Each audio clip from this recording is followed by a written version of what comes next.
We're in the future, dude.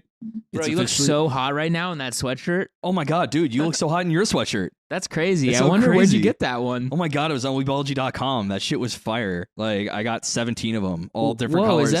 Is that an actual champion sweatshirt? Actual champion. It feels like I'm getting a hug from 1,000 bunnies on the inside of this bitch right now. Yeah, me too. I bought every color, every size combination that I could because I felt like they just deserved the money, you know? Yeah. They just deserve the money. Those two beastly lads. Whoever they are. All right. There's stuff in your hands, so you got to clap me off. Dick.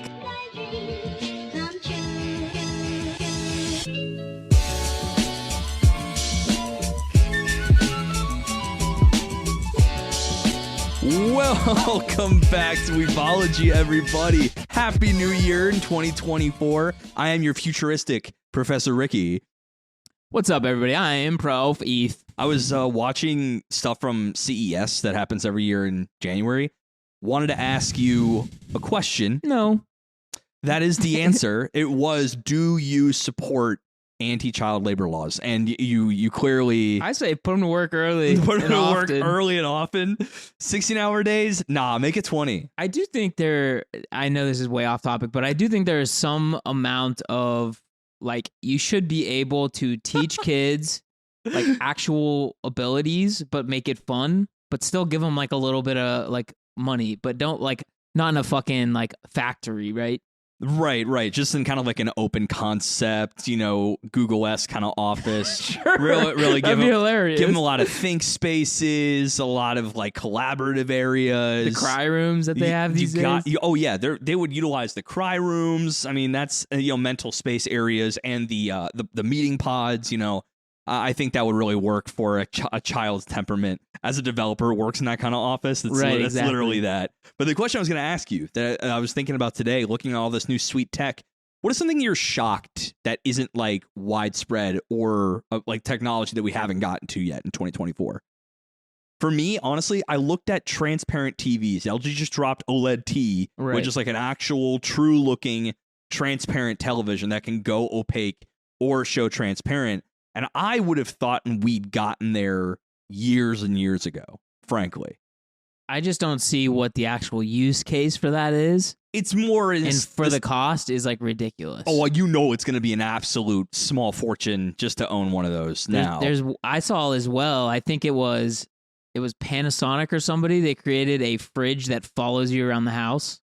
Okay, all right. And I'm like, what are you guys smoking? How often? A lot. But how often do you actually go to the fridge? And we also have like 3 stories. Yeah, like, is that bitch gonna come up the stairs for me? Dude, if we get in 2024 hey, Fridgie, a fridge that can climb stairs. Yeah. Come here, Fridgie. Here, but here. Give me my beer. Yeah, honestly, that and I was reading somewhere kind of on this idea, a smoke alarm that is actually like almost Alexa-esque, like you can give it a password to kind of like, I'm just cooking and I fucked up kind of thing, right? Because I feel as though I know it's a safety thing. I know it is, but it would be great that if I'm ripping a steak and I'm searing that bitch off, I'm getting really good Maillard, and the smoke alarm starts going off, I want to be like... Is this something you saw somewhere, or is this a genuine idea? This is a genuine thing I want. Let's do it. I think that'd be great. Hey, Alarma. Hey, Alarma. Like, for real, that does not seem like something that would be that difficult to do. Right, and if it doesn't get like a response in like, 15 seconds or so, or 20 seconds or so, then it actually does the whole smoke alarm thing. Or if you're screaming, it knows kind of potentially a bad deal. Your password... is not recognized. Calling the fire department. So a couple things I'm thinking. They've worked on this a little bit, but electrified roads that would like charge a vehicle as it's driving. I've seen very limited test cases of that. That sounds sick as fuck. So it is difficult for a lot of reasons. Obviously, weather is a big problem for anything solar or like anything related. Right. And in this case, they're concerned similarly with like an AI driver is like if snow covers it over, Like, are you going to be able to like optimally charge? Like, can you charge it all? Like, is it going to be, are the like all the batteries or whatever running through the road gonna die? Like, shit like that is an issue. And then the other thing is, and I think they have worked on this as well. I think they're concerned potentially about like causing cancer and stuff, but that's like new. essentially electrifying a space so that as we're sitting here, like our stuff could be charging since we're like in our homes. That was Tesla's dream. Like Nikola Tesla had patents on that shit. That would have been sick. Like just have a little next to your Wi-Fi router, your like power router. Right. So it's hard to tell. This is off topic, of course, from anime, but it's just an interesting conversation. Yeah. Like there seems to be like a weird amount of cancer and stuff like coming up through people these days. I personally think it's just a weird amount because we have like people actually going to the doctor to figure out what it is. We have like no significant wars that killed half of the population that would have died anyway from like cancer or something. I think now cancer's maybe always been around. We just have a name on it. Right. Like we actually have the classification. But everybody's kind of like, what's different? What's different? And I'm also like, there is a lot more like connected IoT related shit, like Internet of Things. Should Like, I get my tinfoil hat? Are you about to drop a hot take? I mean, everything has a signal like busting off it like 99% of the time. Yeah. And it's like potentially we are like electrified beings. Yeah, of course. Like our brains work off of electricity. I'm a thunder god. Thank you. You're right. Right. Yeah. Thor over here. But so it is interesting to think about like maybe all of that is interacting in a bad way with people. And if you were in a room that is like fully like ionized to allow your phone to charge like just by holding it, yeah, you could have some weird interactions like physically, and I think that's probably what the issue are getting is. slapped left and right by bombarding electromagnetic waves all the time. It is just hard to believe that like wireless charging is so dependent on the thing being right next to it. Yeah, I think or like on top of it. Yeah. And I think that is something I'd be curious to, that I'm shocked that we haven't found different new ways of transmuting literal power. But I think that's probably part of it, right? Is that when you there's in the past, there have been attempts, but they have been nerfed by some kind of outside force like capitalism, like, some kind of safety regulation. Something slaps that kind of stuff down, because I don't think if it was really viable, capitalism would not slap it down. Well, someone else's product that would compete with that idea would try to slap that down. Edison versus Tesla. It's a very famous. He'd buy it or steal it. That's how it goes. He stole it. He stole a shit ton of. I'm just saying, like, well, no offense, but Tesla ain't coming up with the fucking phone charging thing because while his patents may exist, it doesn't exist. I mean, yeah, that's fair. But speaking of the past as well as the future, today we have decided to make a little review of this past year, 2023. And Ethan and I are going to give our respective personal top 5 anime that we had viewed or really gave a lot of our wrinkles to. And we're going to hit, the number 5 each, compare, and we're going to run up our list with some honorable mentions. And, maybe this will get you guys to go listen to some of the episodes we did on this stuff, or just go watch them for yourselves, because we believe that this was the best personal stuff that we saw. Is it subjective? Fuck yeah. Absolutely. If you want to come at us with the Discord, patreon.com/weebology, and fuck us up a little bit for our opinions, bring it. That's always been my opinion. Bring it. But this is our list. So, Ethan, do you want to go first with your number 5, or do you want me to do it? I think I'll go first with my number 5. Okay. Now, you've got a lot written down for all of your answers. I did the bare fucking minimum. I've listed a bunch of shows, and I have a relative idea of the order I want to go. You're kind of sorting on the fly here. Right. Yeah, quick sorting. I like it. And I pick Summertime Rendering. Uh-huh. Okay. So my reasoning is, wow, I didn't know jack about it before we watched it, so that really helped. It did help. Going in blind to that show is fantastic call. And if I recall correctly, it was a relatively sound like multiverse like show, whereas like when you time travel typically in any media, there's a lot of loopholes that show up. It gets really messy. It really does quick. get messy. And if I recall correctly, similar to like a Steins Gate, this was pretty like well logicked, well reasoned. I recall this for sure. The art and setting were incredible for the story. That island setting, yes, with everything, incredible. Yeah, I will. And the fact that it was a real island. Yeah, that they like in the OPs and EDs, they'd have like a picture of or like a video, I guess, of like a ferry going by, and you're like looking at the island, and it always starts every death or whatever rerun started on that ferry. So it was just a very interesting, like I think, artistic package. Oh yeah, that actually was one of the ones that I had a couple iterations on my list, and Summertime had gotten on there. It was on the chopping block, and it's an honorable mention. We'll get to those, but I think Summertime Rendering, what I had written was, it wasn't just that the time travel mechanic was really well thought out and really well played up to its strengths, but the characters, for the most part, especially our MC, bar a couple instances, reacted exactly how I'd imagine fairly competent individuals in that situation to do. They weren't always perfect runs. He'd do a couple takes in a more complex scenario, but he utilized the information intelligently. Yeah. He shared it with people in a way that made sense, because people were like, I remember later in that show, they were like, they knew he could loop. So he kind of had some kind of system to let him know, like, okay, what loop are you on? Like, how many times have you seen this before?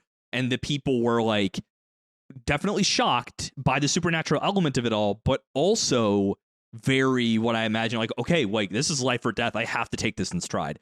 Everything felt very natural. Summertime Rendering, great mystery thriller, very beautiful. Did not make my list though. Okay, it just fell off a little bit, but. My number 5 comes in as Horimiya, actually. Wow. Horimiya, I still think about that show because of, one, it is one of the most believable romance. I remember our title for that episode was like No Frills Peak Romance, something like that. And it's true. It's very cut and dry, not a lot of craziness. There's calm in that ROM for sure. But I felt the character writing was super nuanced and very complex, just like people in real life. Like, not a lot of the characters, the cast was pretty tight, and no one was slotted in as like a gag machine. Right. Everyone felt, all the comedy felt 100% natural, situational.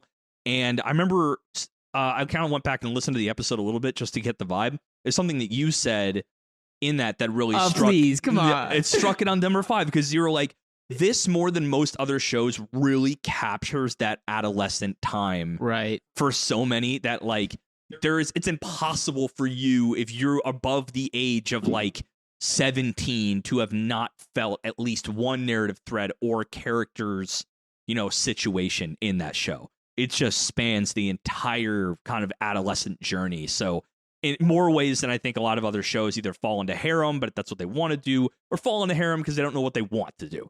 This show knew exactly what it wanted to do, the kind of story it wanted to tell, to people that are kind of breaking down walls to each other, and it all felt very natural. And our chat MC actually said, "I love you," like halfway through.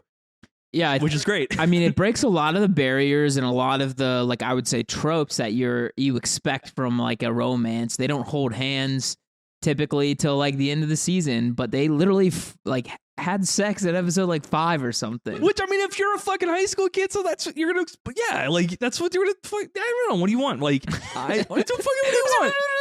That's adolescent. Well, I was gonna say I'm hesitating because some people's adolescent journey, and some other people were watching anime.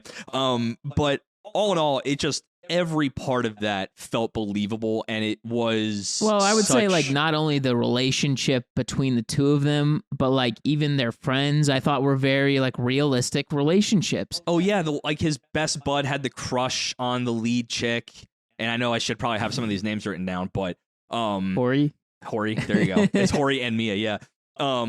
But and he had to like grapple with the fact that like that avenue is gone, and like, you have not been chosen, and he started dating her friend because like they had that a better, more deep connection than the idea he had of Hori in his own mind very relatable for anyone who's kind of had that unrequited situation, right? Or like for having liked the same person as your friend did. Like, right, yeah. And shit happens, boys and girls. How do you bros before hoes, baby?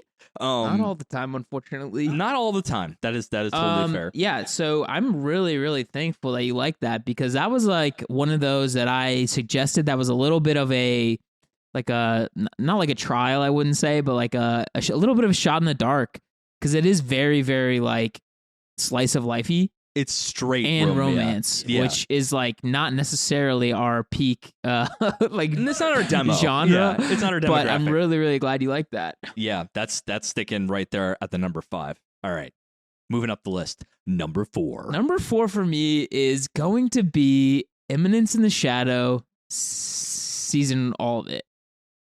That's my number 4 as well, baby. Let's go! Let's fucking go. Okay.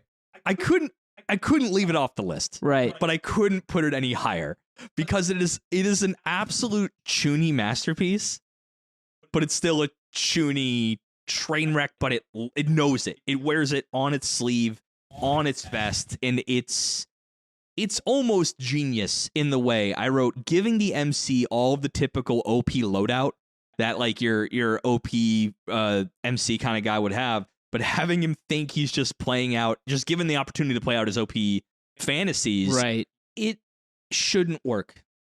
It shouldn't work.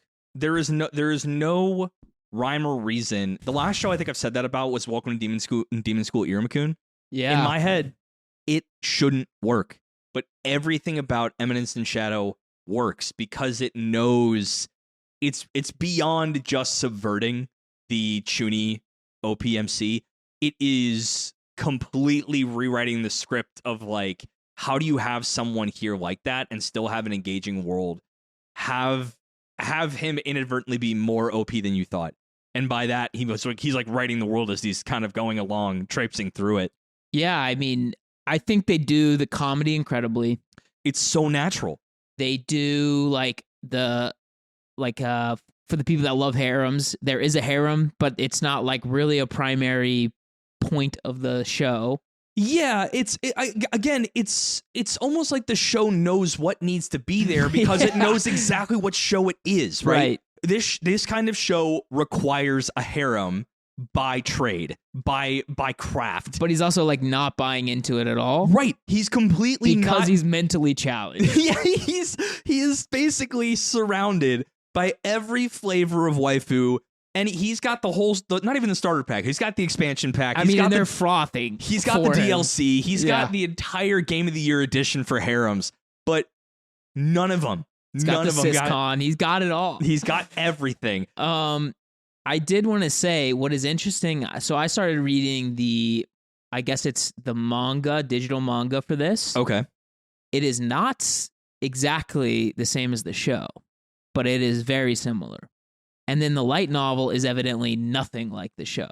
Fascinating. Or not nothing, but there's a lot of like sweeping differences. Okay. So I think it is very interesting that they were able to do this 3 different times and change stuff, and it still works. Still works. Kind of weird. That maybe it's kind of love letter is the wrong term. It's maybe a tale about if you know the genre well enough that you're trying to emulate or put an entry toward, and it's not even like parody, it's barely even satire. It's something completely different in a way that it's like it doesn't show the inaccuracies or the issues with like that kind of show, and it's not really poking all that much fun. Maybe it is more of a parody, but in any case, whatever. I think it's like weaponized irony almost. Weaponized irony, I love that shit. Like any show that's looking to stand out amongst the crowd, subvert, but also like I think they just ratchet up the weaknesses of the character to 11. Like all those Trini people are so fucking oblivious. All those like old school harem MCs oblivious to the people around them. They're dumb as fuck. I'm thinking like Rent a Girlfriend or some shit. They're just the dumbest motherfuckers on the planet. And if you ratchet that up so high, you get to a beautiful point of where you kind of play around with that and let the world cater to that flaw. Now you have something that's really kind of unique. So I am all on board with Eminence and Shadow. I want more. I need more. It's a special guilty pleasure that you know what? I feel no guilt. There's no guilt here. It's just pleasure. Yeah, so I'm caught up on the, like, I guess what they're calling digital manga or whatever, and it is like one arc past this, basically 50 chapters total or volumes or whatever, and it's interesting. Like, the next little bit is interesting, but I'm so confused as to where the fuck they're going from here that I'm like really interested to see what happens. I would love to see that too, because at some point it's like, where does it stop? Like he has to either defeat the big bad or something. Like, yeah, it's just like, so what is incredible is they've made a show where the MC, I do not have any concern of him beating anybody in the entire universe. He's atomic, duh. Right. Yeah. And yet, like, I'm still interested to watch it because it's almost like he is, of course, like the alpha and omega of this story, but he's like also not really required a lot of times. You could remove him, yeah, and the world goes on, and that world again, he's guessed every maneuver, every turn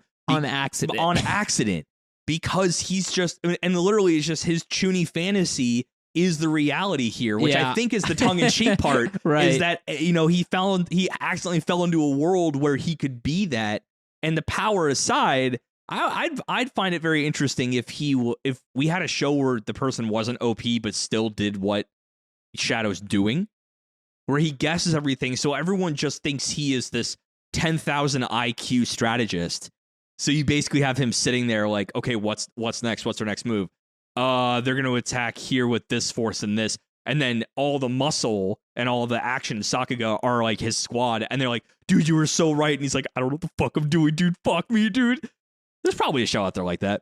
Yeah, I mean, I really think this show could exist without him and just like only have Shadow Garden do their thing, and that would still be an enjoyable show. That's what I think is really important things to take from this is his school life is important, or not important, I mean interesting. Yeah, right. Like him with the princess and his little dork-ass friends, yada yada. Shadow Garden is really interesting. Unrelated from Shadow. I think so too, because like the way that they grow is almost more realistic than I was expecting. You have like capitalistic conglomerate branches that grow because they need capital. They have like, you know, some people producing the arts, right? And almost accidentally propagating earthen culture into this high fantasy world. Oh, like what was that one of his chicks like plagiarized like one purse and all that shit? So so basically they're injecting like this, he's injecting this huge amount of impact into this world again without even fucking realizing it, and that's so fucking funny. He's so wrapped up in his own shit that he doesn't even see the impact he's and the thing is, the show has one rule: he can never know. He just can't. If he does, you've lost the plot. Like, even when he finds out, he's like, "Wow, they're so nice for letting me indulge in this." Right there. That's the flaw of those MCs, that they're dumb as a bag of rocks. They're just like, they can't see what's right in front of them. Right. It's like, wow, these girls are really good at acting. Holy shit! Well, time to go be a chuny over here. Or he's like, they're gonna be so mad at me for what I just did, and meanwhile they're like, "Oh, he was so nice to us for letting us, you know, get all this money." Yada yada yada. It's so funny. It's finely tuned chuny humor, and I'm here for it. That is absolutely worth a number 4 on my list. Okay. So awkwardly, I think our number 3 is also the same. No way. I think so. Okay. Do it. Bleach? It's fucking Bleach. God damn it. It is Bleach. Yeah. I think my next 2 will probably shake things up a little bit, but Bleach, I think I wrestled with this because I had to really take a step back and ask myself the hard question: is this just nostalgia? Yes. And yes is the answer to that. Like, it's my list.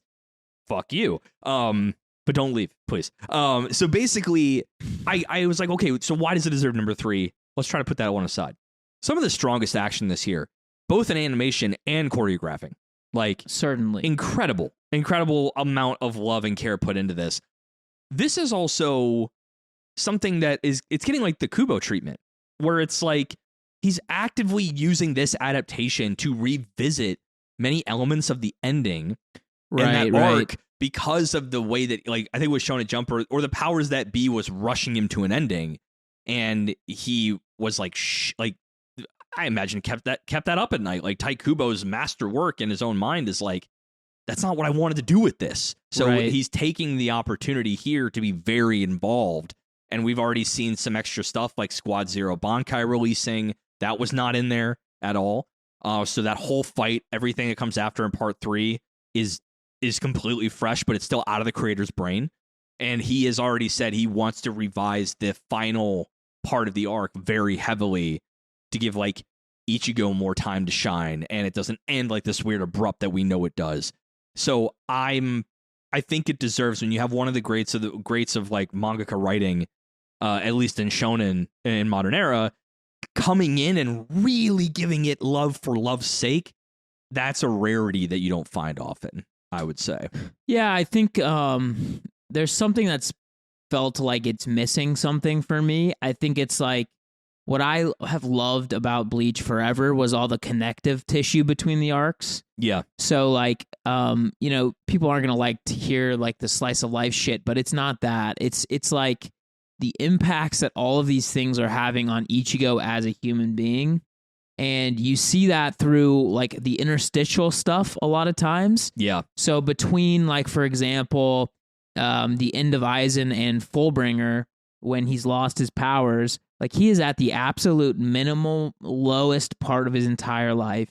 He's got his like part-time job with this absolute saint of a lady. Oh yeah. You know what I mean? And it's just like those situations where he's able to like just live and kind of like come to grips with where he's at.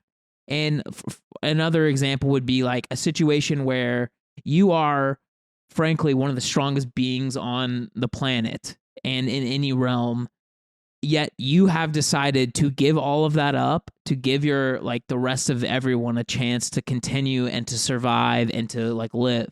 Like that like selflessness that he exhibits in the previous like version of the show is what really did it for me.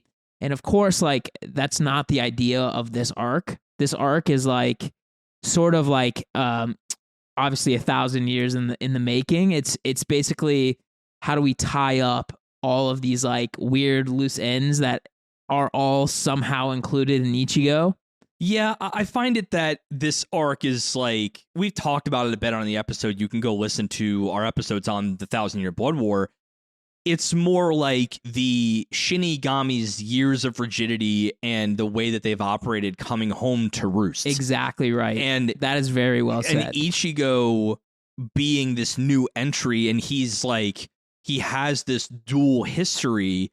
He is the nexus meeting point of these ideologies, whereas I think it's even less. Ichigo is not that nexus point. We learn in this arc, and I've sat down to think about it. The beauty of this arc is that he is the result of what happens when that warring history is put aside. Because his parents, one highborn Quincy, one very highborn Shinigami, when they came together and they both decided to choose something besides violence. Yeah, And I think Everything But the Rain might be like one of the best arcs of one of the all most time incredible things of anything. Yeah, like one of the most incredible segments in Bleach for sure, if not the most. So I mean, that's why I think this is my favorite arc, minus the maybe tied with Rescue Rukia arc in the entire canon. I definitely liked Fake Karakura Town. I definitely liked even Fullbring. Personally, I really think Fullbring gets a bad rap. When you really put your mind behind it and think about it, I think it was actually really interesting. I think Fullbring's up there, you know. And then Save Rukia would be my third on that list, probably. Yeah. And then this would be fourth or fifth. But wow, I think they did a great job artistically and animation wise, right? Like the choreography, like you mentioned, like some of our boys getting their like their actual like day in the light. Like, for example, Genryu Yamamoto. Homeboy got absolutely no play for his entire career so far, and he finally just drops the absolute deuce of a Bankai on this dude. Yeah, right. And I think that's the other thing I had too, is that this is kind of making good on completing the arcs for several key characters, and knowing what we know now from the manga as a whole, because I'm assuming you've read it at least 1,000 times like myself, is like there are powers we see, but in Bleach, we all know that the power and the personalities are so closely tied that when a power in its fullest extent for an individual is shown, we also get the fullest extent of their personality. So there are some we will see later that really round out some of our key characters in a major, major way. So, you know, maybe it's a bit of like, it's on this list because of what I know is coming, but I think anyone that is an action fan, I have some honorable mentions of like more shonen-y stuff, but of the last year, you know, Studio Period Bleach really came out of the fucking gate swinging with its final romp. Yeah, you know? it's been too brief, I think, unfortunately. Like the stuff in between when big action scenes happen is typically what's great about Bleach. And I just don't think that they've done a good job showing that or like exposing that for what the show really is. And I think that's like kind of the thing. All the interstitial like pieces holding everything together is what makes Bleach great. And I don't think that this iteration of the anime had it that much for me. So that's why it lives at a 3. Right. Okay. I hear you. I mean, of course, it's buoyed heavily by some nostalgia. Oh, yeah. Completely towed, if you will. All right. Number 2. I anticipate we will not be matching on this one, but go ahead and give your number 2. I'm going to go with Blue Lock. Blue Lock. Holy shit. Okay. Let's hear this. So I really enjoyed it. It was a lot of fucking fun. I also think it's so different from what we typically get to see.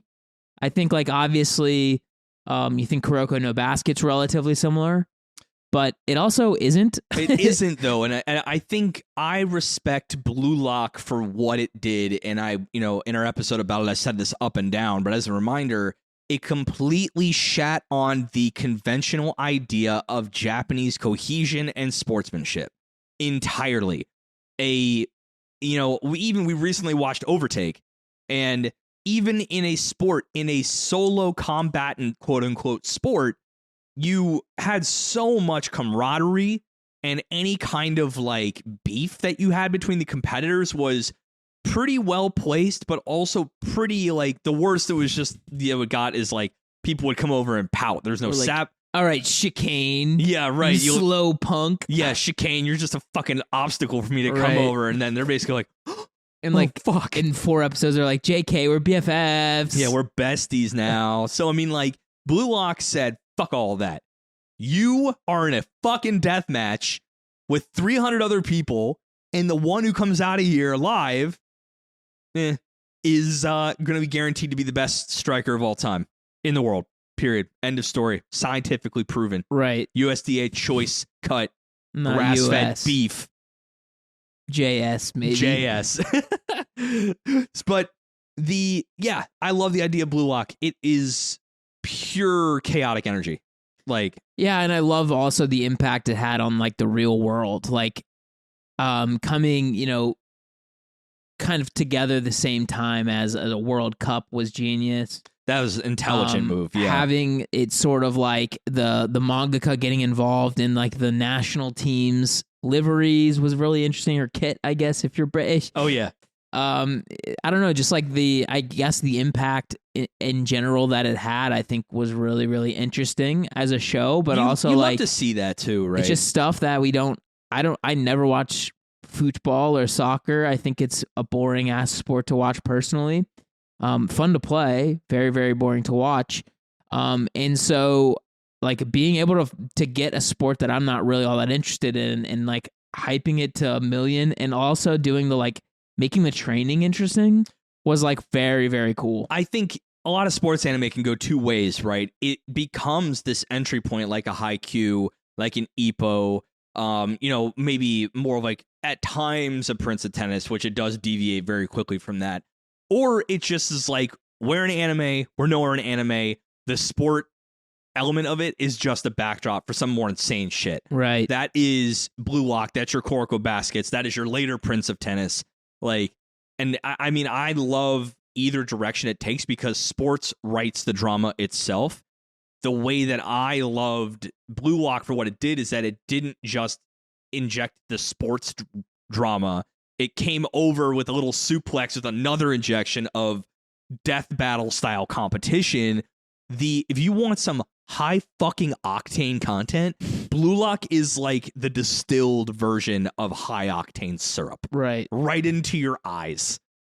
Like just bloop. Yeah, and the music was incredible for it. Oh yeah. Like it was just all well fucking done, bro. Yep. Very there were times though, the reason why I didn't make the list, that there was some bit of like MC weirdness where it's like what his skill wasn't something I would consider concrete. They do go into it a little bit later, kind of about field vision, right?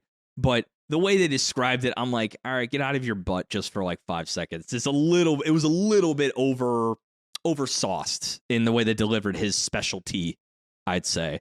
I don't know. Yeah, I mean, he sucks at football. he's literally at the bottom of the pecking order, for sure. Sure. He's got to have some pretty broken, weird abilities. Yeah, you know right. what I mean? Yeah, he's got to have something to keep him relevant. Keep him Keep him revved up and relevant.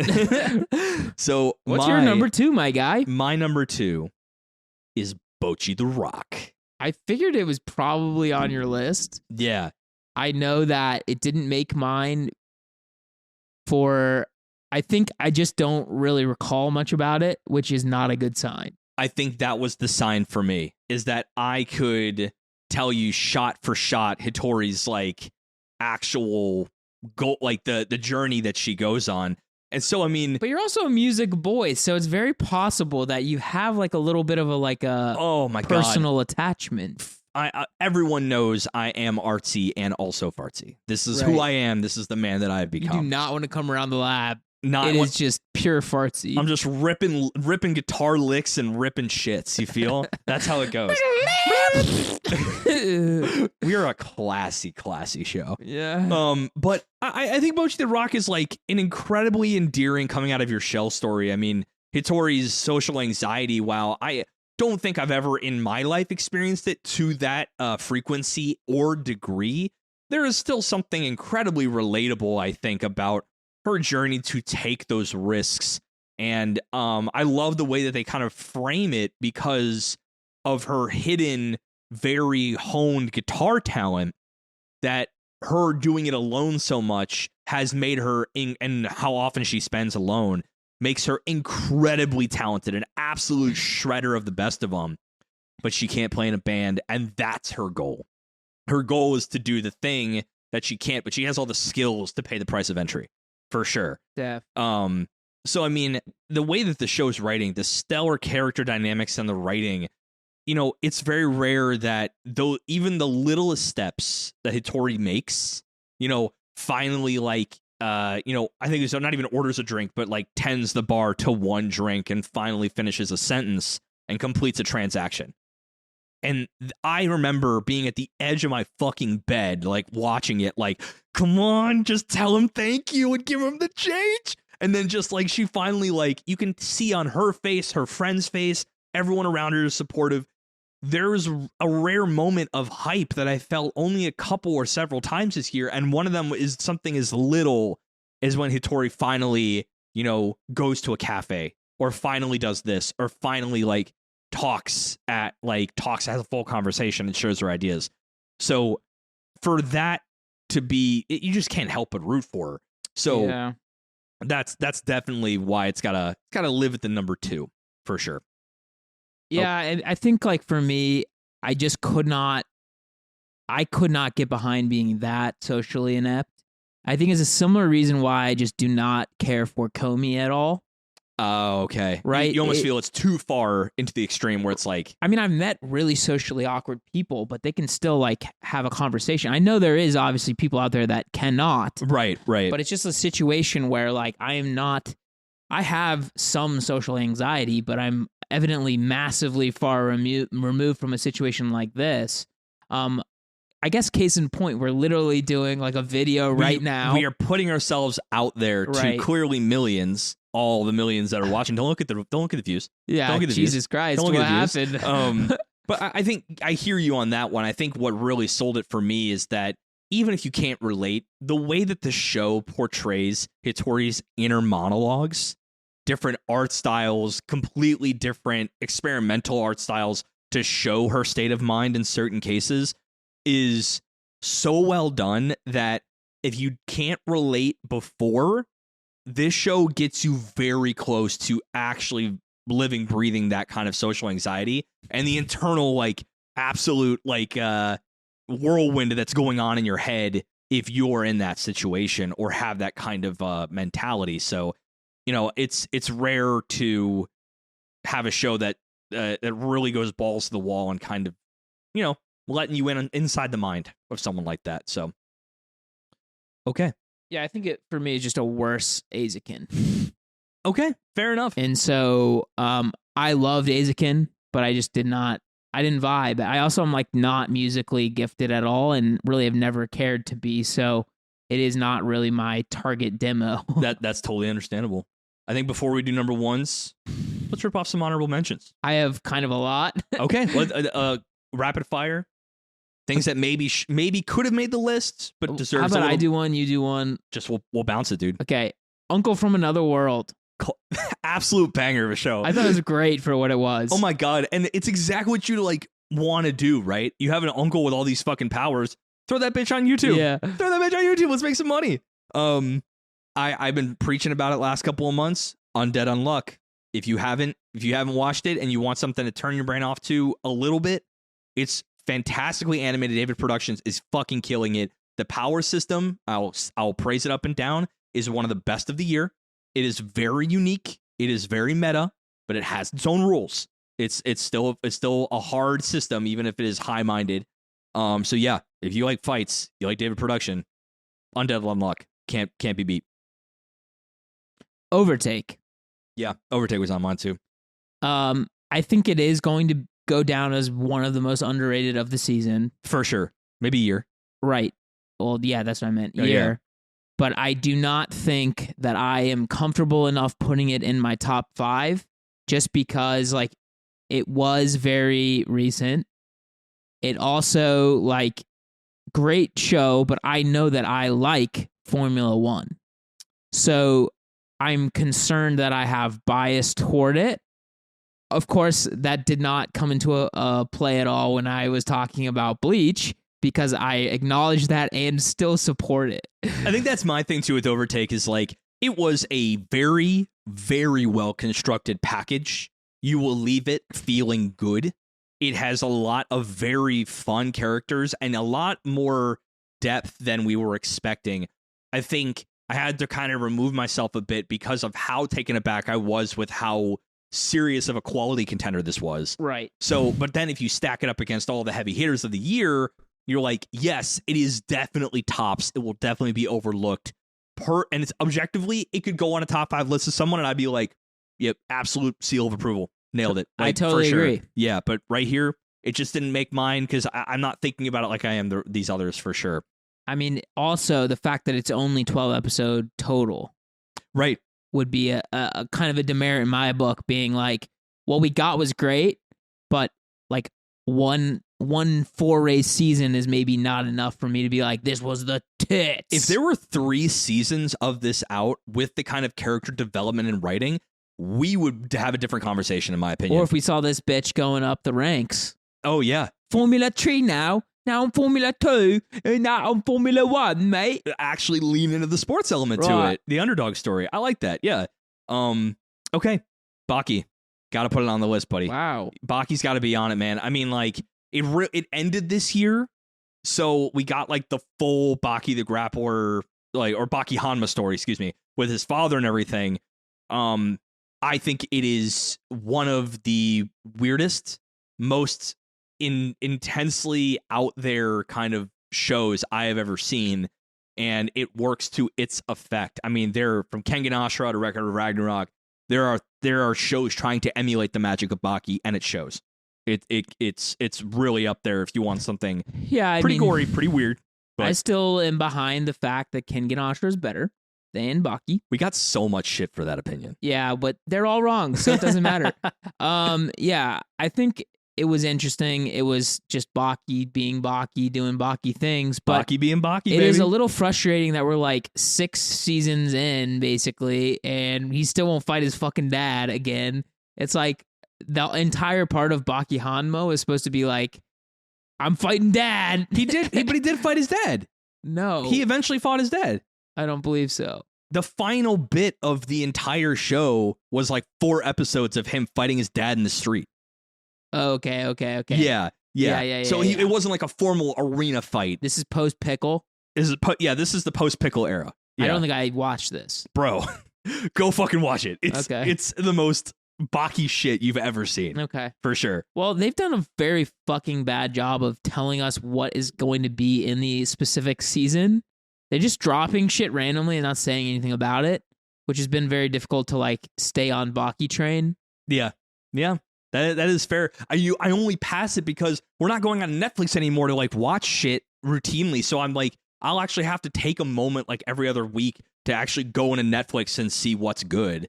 And then I'll find random shit like another thing on this honorable mention that I just didn't even know dropped. And I'm like, let's do it. Yeah, I have not watched Netflix in a while, so I just didn't even know. There it is. Okay, next up. So I have 4 more. I'm gonna do 2 more. Okay, I'm gonna do 2 together because there are shows I have not watched, but I know that they were good. You're gonna honorable mention something you never watched. Brave, bold. JJK. You haven't watched JJK? No, bro, dude. Holy shit. Shibuya Arc. Yeah, it took me everything. JJK is on my honorable mentions, but I mean, like, God, I wrestled so hard with putting JJK in this top 5, but I felt like I had to remove myself and be a little bit more thoughtful. But it easily could have been like, it could have replaced Bleach for sure for me. And then Attack on Titan, which I did not watch as well. Man, it doesn't get on this list, even on my honorable mentions for me, because it needs to do better. It needs to do better with the way it's paced. It's just like, I didn't know that. It's just Attack on Titan Final Chapter Special Part 2.5, the remix, cut A, B, B-side track, the DLC. Yeah. Fucking, man, like, when somebody finally tells me in 2045 that Part 17 of the final special Chapter X is over, then I'll watch it all and evaluate. Yeah. I will. Absolutely, I will sit down and fucking binge that shit. Because I said it, we have said it years ago on this show. Attack on Titan will be considered one of the greatest anime of the modern era when it's finished and can be viewed like an FMA. Right. Like, so that's my current, where I'm sitting is I'm waiting until this bitch is finally done because I don't want to be waiting for another 2 years for like part 17. You know what I mean? Right. The Redux. That's kind of where I'm at. Okay. I think one of my honorable mentions might be your number 1, so I don't want to say that one, but I'll say the other one.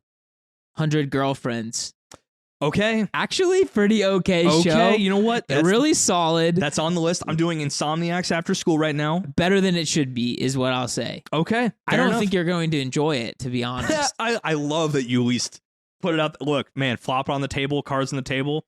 You're not going to like this. Yeah. But it's a good show. And you know what? I fucking respect that. I respect the hell out of that. So a couple of mine, JJK for sure. It should have been on this list, and it's a bit criminal that it's not, but I had to give a bit more love to the other stuff on this list. They all have their own place. Pluto. Okay. Pluto absolutely is. It's a bit, in my mind, a little rough around the edges in terms of how it told its story, but it's a nitpick at best. It was a very much enjoyable time. It repackaged a beloved icon of anime in a much more like robust, gritty reboot that completely worked. And I had a great time with it. It looked great too. It was completely awesome. And Heavenly Delusion. I finally finished that up around October, and it was. I forgot about that show. It's very interesting. It definitely has a Made in Abyss vibe to it. Like Absolutely. It's like a Made in Abyss mixed with a bit of Promised Neverland, where you have this almost Lovecraftian horror kind of like the mystery of the unknown for a time at least, and you had this kind of like kid buddy team up trying to make their way through an apocalyptic world. And it gets fucking dark really fucking quickly. Right. And you're like, oh, I knew it was coming. And it still was like, oh, fuck. Okay. Still made you catch your breath a little bit. Yep, a little bit. But here we are. So my last one is Freyrin. Is that your number one of the year? That is my number one So of the year. I'll cede to you. Yeah. My number one, and I wanted to fight recency bias so hard, but there is no fighting that Freyrin Beyond Journey's End is by and away for me the number one anime of this year. It has literally everything that I am looking for in a show, in an anime. You have thoughtful writing and pacing. You have incredible action scenes, like unholy good animation for these action scenes when it comes time to it. And some of the most endearing characters, I think, of the year, full stop, that you actually get to see because of our main character's immortal timeline. You get to see how they can reflect back on their choices. You don't just get the character arc in the moment, you get the character arc of their lives. And that is something so rare, because if you like, there are shows that try to tackle the concept of immortal characters. Some take a much more high art approach, kind of like To Your Eternity. Others kind of take a slapdash one for the sake of power progression, like at Seven Deadly Sins with Bon in fucking Purgatory. I say the way that Freyrin did it is so... It's a feat to try to take that on to make it feel relatable, to contextualize the feelings of someone who does not have a timeline of an expiration date.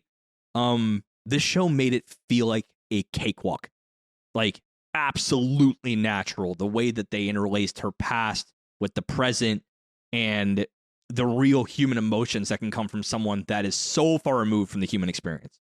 So I have absolutely no notes, except that Freyrin, weirdly on Twitter and like online, has become like the poster like feet fetish girl.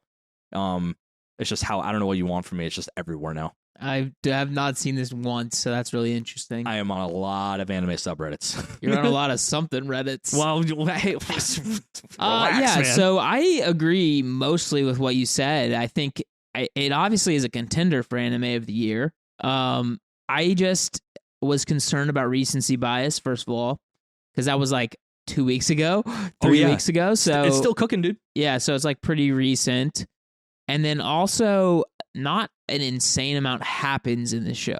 I'm aware that is like kind of the point. That is the point, yeah. But I would like to be a little bit more engaged, right, in the like action. That is the kind of the dig you did have on the episode of the Weebology podcast that we actually did on this. But I mean, I was a little bit bored and I watched it on 2x speed is all I can say. I remember you saying that. Yeah. I mean, I am someone, I think that, Snowman in our Discord said it, that I really do like it when these shows kind of get a bit artistic with that high-minded idea and they let the show breathe. I'm actually very okay with a slow-paced show.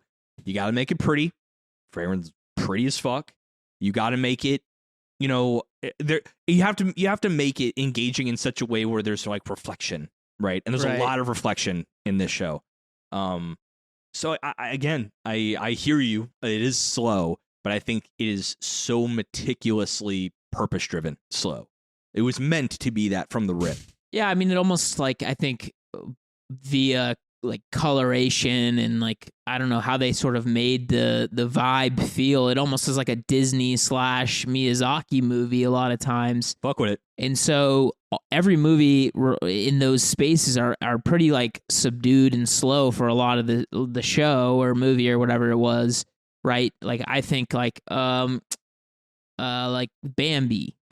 Bambi. You remember there's like a bunch of scenes specifically just about it raining. It raining. It raining on flowers that are eating up the water. Yeah, fucking around on flowers. And it's kind of like similar deal. She's like hunting for a flower for fucking 5 years or whatever it was. So I don't know, like it's got obviously good vibes. It's just for me could not make the top 5 because I'm a little more action driven, I think. You're a man of action. Absolutely. Yeah. So if not something slow rolling like Freyrin being your number one, what's your go-to? So number one for me this year was, am I actually the strongest? Holy Just kidding. I'm kidding. I'm shit, kidding. we would have had It was so bad. words, dude. What the fuck? I did watch the whole thing, but it was bad. So my number one is going to be Dark Gathering. Okay. When I go on upstairs and edit every week, the first question you ask, hey, you back on Dark Gathering yet? Yeah. Because right when we stopped is apparently when we should not have stopped. We are one shovel away from the treasure, apparently. So please make a case. Yeah, so I it's just the show that I came back to and I was like fiending every Monday to watch. For a lot of it, Shadow in the Imminence in the Shadow was similar, where I'm like, fuck, it's Wednesday, I gotta watch that episode. Every Monday, I was like, I have to watch Dark Gathering. I care so much about the arc they're in. I think it literally has something for everybody. It's got the action where you're like weird, disgusting spirits are fighting each other. It's got the gotta catch 'em all Pokemon shit where she's like going around capturing all these like spirits. That was a really cool element to that show. And there was I don't get it often, but there was a sense of dread when I first saw that room that everyone is just like spazzing out, locked away in that room. I was like, what the fuck is this little girl on right now, dude? Right. We got a bad girl, Aiko, who is also a yandere, so that checks a lot of boxes for me. Check. We have a main character who is like still a little bit like he's gonna do what he has to do, but he doesn't want to fucking do it. And I think that's hard to hate, in my opinion. Yeah, he understands. He acts a little bitchy early on. He does, but to be fair, he was cursed. He was fucking cursed, and he understands. I think that's what it is he understands the playing field right now. Like, if he does nothing, it could be selfishly doing something because he's trying to protect his own fucking hide. You know? I think it's a little bit more, he feels very, very guilty for getting Aiko cursed as well. Yeah, there's a part of that for sure. So, like, things like that I feel like would be realistic are very cool. Now, what I think is the biggest issue for you is you wanted it to be scarier. They really deal with pure taboo shit right after you stopped watching. And I really, really, really think, like, there was so many episodes where my stomach was, like, turning, but, like, not like, what was that, Fruit of Grisha or whatever, where it's just, like, disgusting because they're trying to be, like, extra disgusting. Yeah, I'm not looking for shock horror. I'm looking for dread. It was like, just dread type shit. Okay, all right. And I just really think that it's a show that if you guys at home did not give it a chance, obviously it's not Halloween anymore, but it is just, I think there's such a fun overarching arc to it as well that we're going to get like more seasons that I think have impact and are fun. It's an interesting way where you can get cute girls doing cute things and cute girls doing not cute things. Cute girls doing scary shit. I love that. That okay. And so a main character that has to pull up his fucking pants and get to work. And most of the time he does do that. But he definitely lets you know that I think this fucking sucks, dude. Like, god damn it. Fuck. All right, let's get to it then. Like, he's not happy, but he'll get the job done. I will commit to you. My night is now edit, Jim, Dark Gathering. Okay. Because I need to do the other stuff, but I will end it on a spooky note because if that's your number one, then I need to give it credence. And I'm a little salty at myself that I was one shovel scoop away from the treasure. Like, I was so close. Yeah, I think also another reason is there's not a lot of shows I feel that do like a dread horror thing that well. And in particular, like if I were to hold this up next to Mariko-san or however you say that, this just absolutely annihilates that show. That show was fine for what it was, but it was trying to pitch scary to me. Well, like it is pitching scary and then just showing like ass shots nonstop. And it's like, I get it. Yeah. But like also she's really young. Like this is a tough scenario to be in as a watcher. Scary Ethan? Jail. Right. Right. So, okay.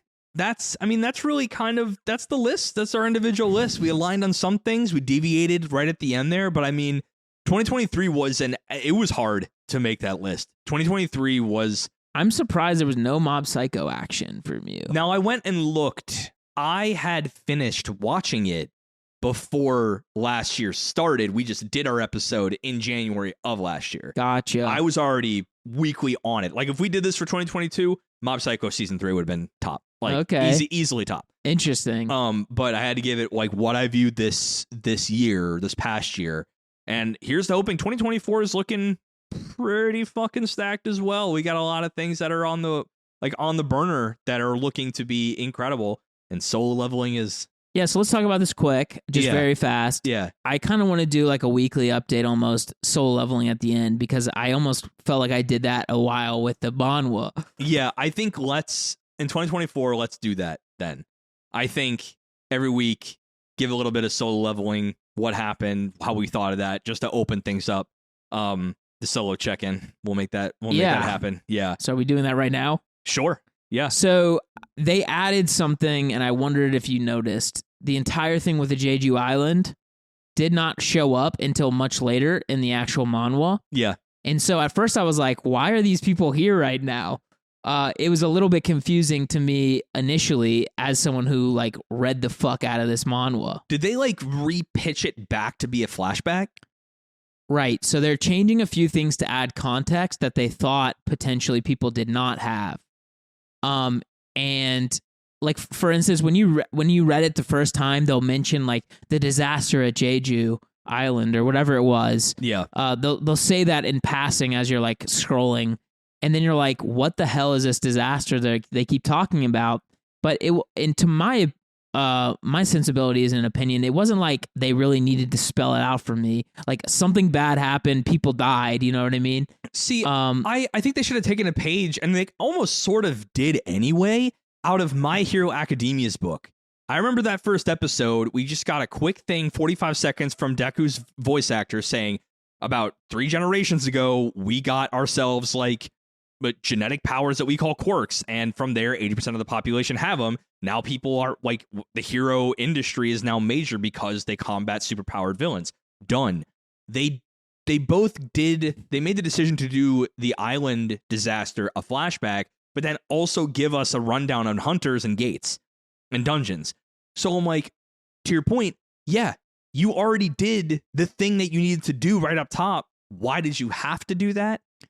Well, I don't think they also even gave you the full correct information. They should have said Jeju Island S-class gate break or something. Yeah. To explain later on why that's going to be such a scary proposition for everybody. I think that maybe was the decision, that they just gave enough.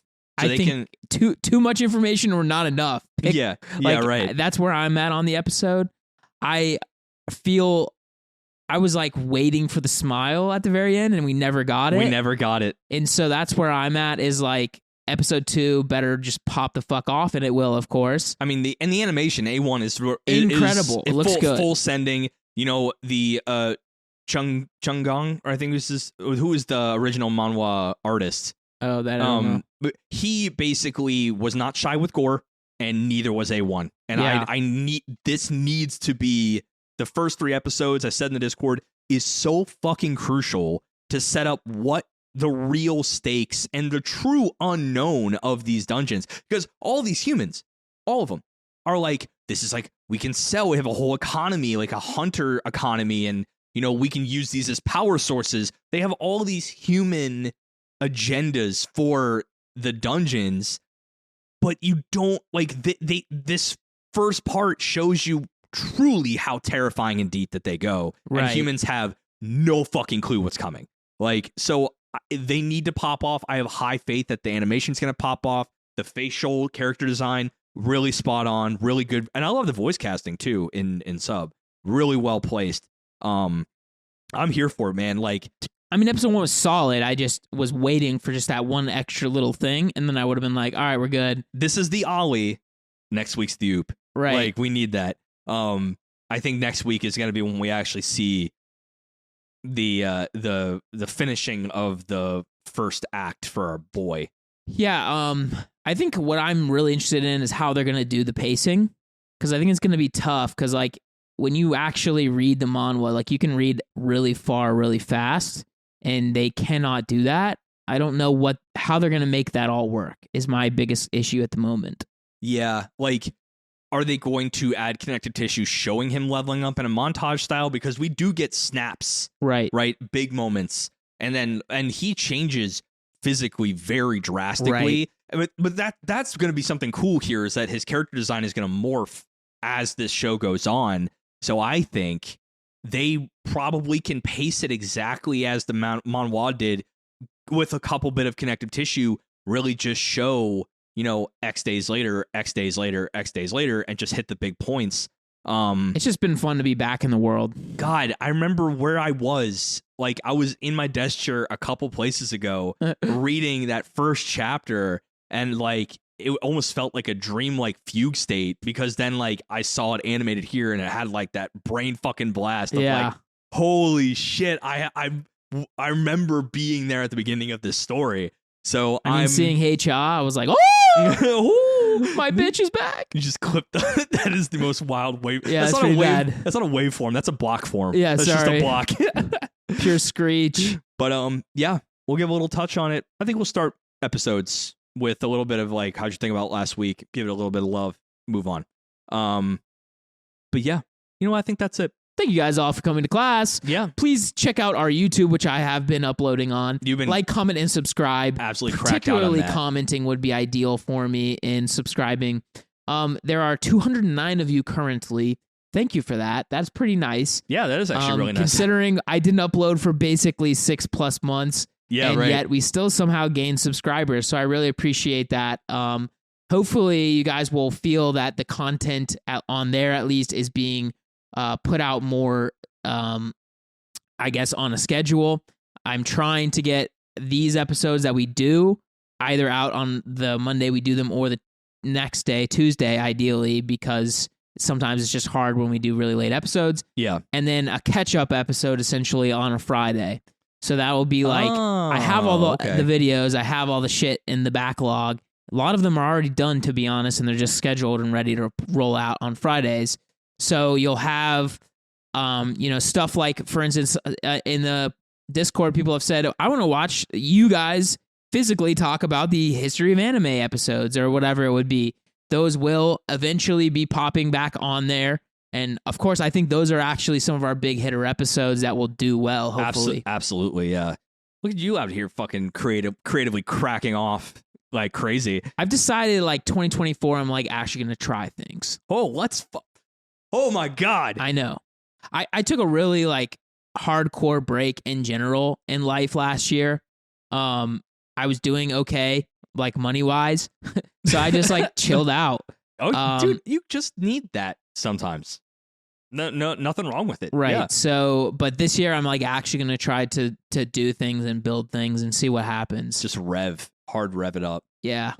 If you want to talk about the newly formed revved up Ethan in the Discord, like I said, patreon.com/weebology. $1 and up gets you in there with all of the lovely Patreon folk and all of our past guests. If you have listened to an episode and you want to ask them some shit, you can come in and ask them some shit in our classroom.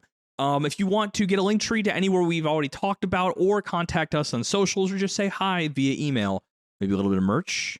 Kind of want your little bit of merch game right here, want to champion. These are on the website, right? These are on the website. Yeah, that's incredible. Right there, weebology.com. Yeah, and to be super transparent and everything, we have all of the shirts and stuff in this lab, so we know that they're good quality. We know that the actual like brands and whatever are good. We buy at least one of everything that we design. Right, so we have sampled them. Yeah, and this champion hoodie is like the shit. Well, that was the thing. It's more expensive for us to make, obviously, like having name brand, champion hoodie, whatever.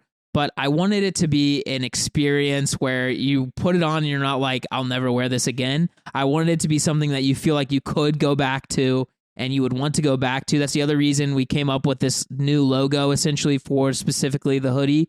It's sort of like an incognito merch anime design. That is my design philosophy. If you know, you know. If you don't, who cares? Still looks clean. Like, it looks clean if you don't know, but if you know, you're in the classroom, baby. So, and it's cold now, so pretty good time to pick up some sweatshirts. Hell yeah. But go take a peek at that. We got like glasses and shit too. My dad, dude, there are people at my dad's work that drinks out of a mug that we have. glasses as in to drink out of. Yeah. Yes. Not eyewear. That would be also sick. We do too. not have optical vision stuff. We're working on that license though. Yeah. Yeah, but until we can actually go get our optometrist's license, that's probably not the right word. Ophthalmology? Sure. I'm Ricky. And I'm Ethan. And this is Weebology. Deuces. Optometrist? I don't it has know, to be bro. optometrist. I'm Yeah, that's not a probably movie- right. Yeah, that's right.